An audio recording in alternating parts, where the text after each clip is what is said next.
Hi guys! Na-restricted ba ang account mo guys sa loob ng 180 days or 6 months? Ito po yung nangyari sa akin guys, na-restrict yung account ko sa loob ng 180 days or 6 months sa kasong copyright infringement simula nung July 16. Pero binalik agad ni Meta after 7 days. Alam niyo ba kung anong ginawa ko guys? Di ba kapag titingnan natin yung mga violation natin doon, lalo na yung video na tinanggal kasi nga sa kasong copyright infringement, meron pa rin mga dito C option. Nakita nyo dito guys.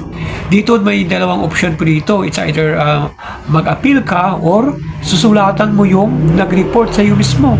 Yung ginawa ko guys, alam nyo ba ang sinulatan ko mismo yung reporter o yung nag-report sa video na in-upload ko. This is all about kay Alex Iala. Okay, so ni-report ng Wimbledon. Ngayon, pinayuhan ako ni Meta dito na sulatan ko siya para ma-resolve kagad yung restriction ko. Tinuruan niya rin ako.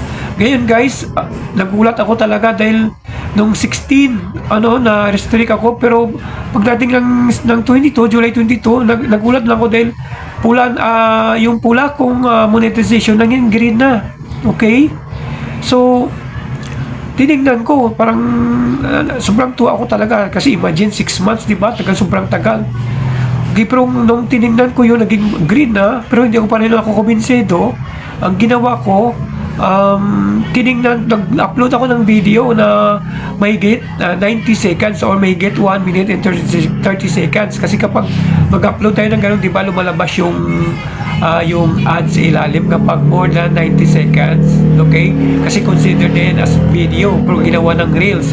Pero ganun pa man, pag in-upload natin yung more than 90 seconds, merong ads. So nagulat ako guys. Ang nangyari, tinignan ko sa isang cellphone ng anak ko, nakita ko doon may ads siya, so natuwa na ako. Ganun pa man, hindi pa rin ako kumbinsido. Okay, so ang ginawa ko, nag-post ako ng isang photo o picture. Kasi di ba may kapag monetize ka pati yung mga photos natin, may earnings yun. So, ang ginawa ko guys, nag-post ako ng photo doon, tinignan ko, so hindi pa umabot ng 1,000 view. Meron siyang earning na $0.01.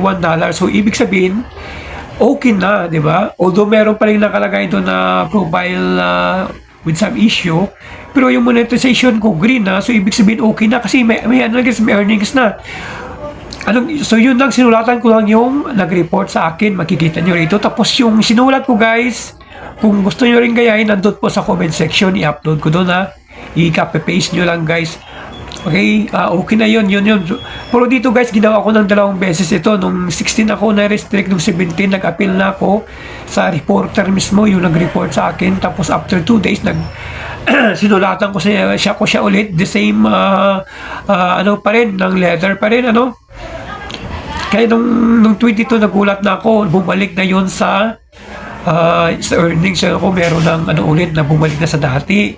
So laking tuwa guys, kasi tingnan mo, bigyan kaya ng 180 days na na mag-appeal. Okay, so 5 days pa lang binalik na ni Meta. 7 days pa lang binalik na ni Meta. So titingnan nyo dun guys. So ganun din siguro kapag na-restrict ka rin sa spam. Dahil nga sa pwede ka rin mag-appeal kasi meron din naman. Ang kailangan natin dito guys, mag-appeal tayo guys. Huwag natin pabayaan na umantong ng 6 months. Sobrang tagal yun. At saka nakakalungkot dahil lalong-lalo na kung kumikita ka na. Okay? So ang kailangan lang natin dito guys, mag-appeal ka. Okay? Maging humble ka, maging polite sa mga sinasabi mo. Okay? So sa comment section mayroon doon, pero kung sino yung halimbawa na-spam ka o gumawa ka ng isang spam na video, na-restrict ka, pwede mo ko i-text, tuturuan kita kung paano. But I don't know, I'm not giving a 100% assurance na gagana rin sa inyo ito, pero gayahin nyo lang, okay? So, thank you guys, salamat. Kasi na-monetize na naman ako ulit, bumalik na naman ulit yung Facebook profile ko sa monetization, okay? Thank you guys.